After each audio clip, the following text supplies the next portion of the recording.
Well, if you were wondering, one strap will hold a gas tank. That's good to know.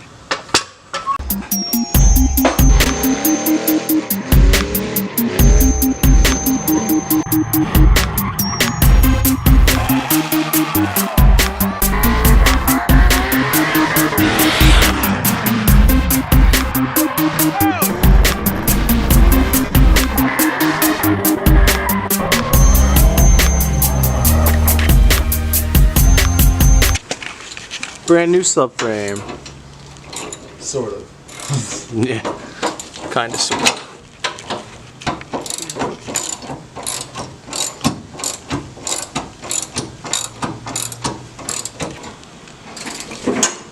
So we got new traction bars, camber arm, toe arm. Or maybe those two are backwards, I don't know. Nice Z32 set up there. Everything's painted and cleaned up. That must have been pretty easy. It was alright. Done it a few times now. I know the tricks. Yeah. You didn't paint this caliper? Yeah, I guess we should paint them to match. I don't know why they don't. You didn't paint them? No. Everything's fresh and new. Newly painted, pressure washed. Looking good. So I was gone for a couple days and all the parts came in and Dan went crazy and put them all in. So we now have a steering wheel with the hub. This is painted with undercoating? Truck bed liner. Truck bed liner. So we thought that was pretty neat. It's very rugged and durable. And you can paint over it if you want. It's also in the garage for the first time. Just freaking nice. What's up? And the front's rolling, the rear is about to be. We've got new poly mounts for the steering rack, which has all been pressure washed and cleaned and nice and shiny. We're on coilovers now. Alright, Two see coilovers. how much the subframe drops.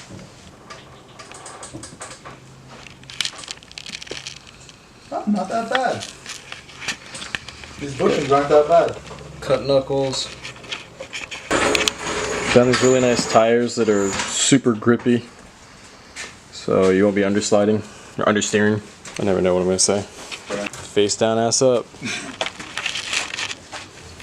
I'm just throwing this in the garage. Yeah, I missed the putting it in the garage part. My bad. It was not easy. Didn't look like it was gonna be. It would have been good footage too, because it was funny as hell, dude. There was points for the fucking car. It was like this back end, I'd go to like pick it up and it would like pivot, and this would go up like probably up to here. I was like, oh shit. The whole car would tilt. It was hilarious. It was just teeter-tottering the whole way in. It's funny. Had the rear, one side on the rear on the jack, and then I'm like lifting the other side and pushing it at the same time. It was just all over the place. Yeah. It made it. Damn. Didn't fuck anything up. Our brakes, because there's no brakes on it, so instead of what we were doing, when it would go down the ramp and start picking up too much speed, we would just drop the jack, so the frame would just hit, and that would be the brake on the trailer. Because otherwise it would just roll right into the motor. Yeah. That works. Friction. It was funny as hell. Funny. I'd be like, stop, you drop it, and it would just stop. Good to go. Good to go. That's awesome.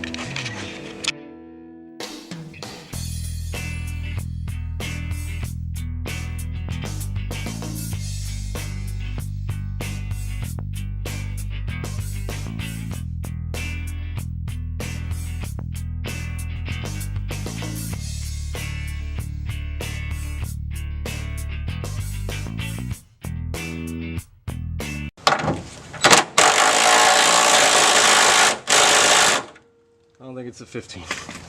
Where's my 14? I was using it earlier today. The 10's still there.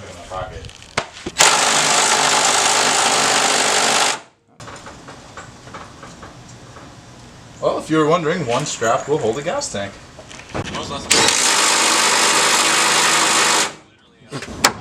How many Uggos? 10. 10 Uggo. Alright, so if you're wondering torque spec, About 10.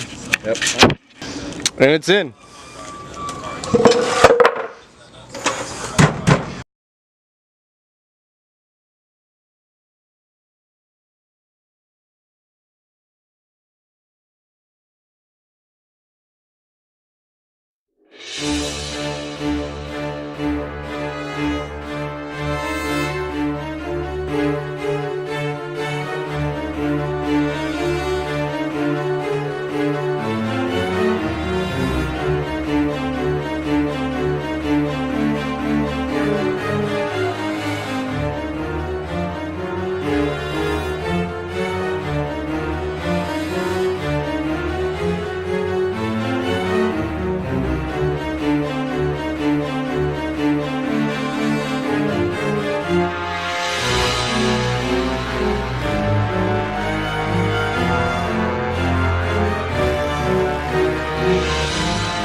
Ta-da!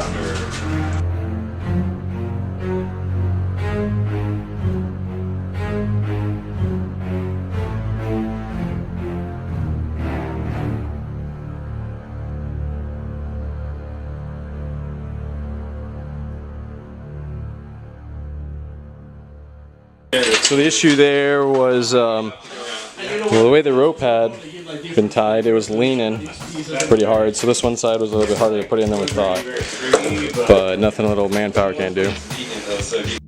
So here it is, ready for a tube front and some wiring to get done to it. These camber plates actually gave us some good camber. Still not on the ground, we need some rear tires for that.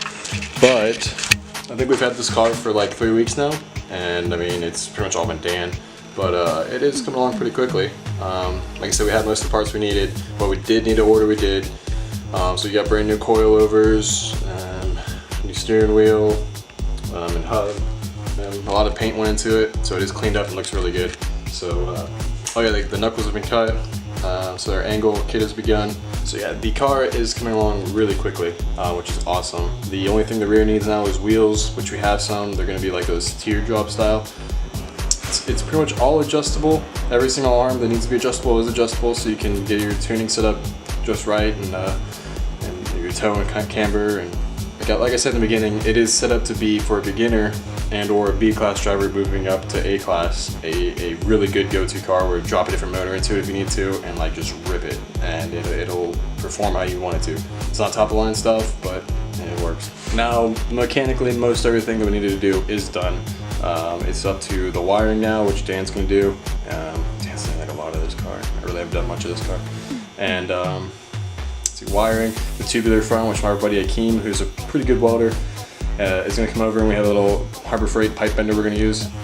Then once the cage is done, I'll also do the e-brake, install that, and put some seats in, which we already have the seats for that. I need to buy some harnesses. We're going to go with cheap brand, but they are quality. They're actually what I use in my passenger. He uses for his driver and passenger. New radiator, new fans. As it sits, it's not super impressive, but it's not far off. I'd say like we're three weeks into it. Dan was saying a month, and I mean that's not quite going to happen, but partially this last week I was waiting on stuff to come in. So if we had all the parts to begin with, Dan's a machine. It might be close to done by now, but really another couple weeks. A lot of it now is a fabrication, which is going to take a little bit of time, and scheduling with our buddy Akeem. And this car's going to be ready. We're going to probably hit an event in February, the way it's looking. So it is the day after Christmas right now. Merry Christmas, Happy New Year. Now it's all the buttoning up of little things here and there to get it ready, to get it rolling. So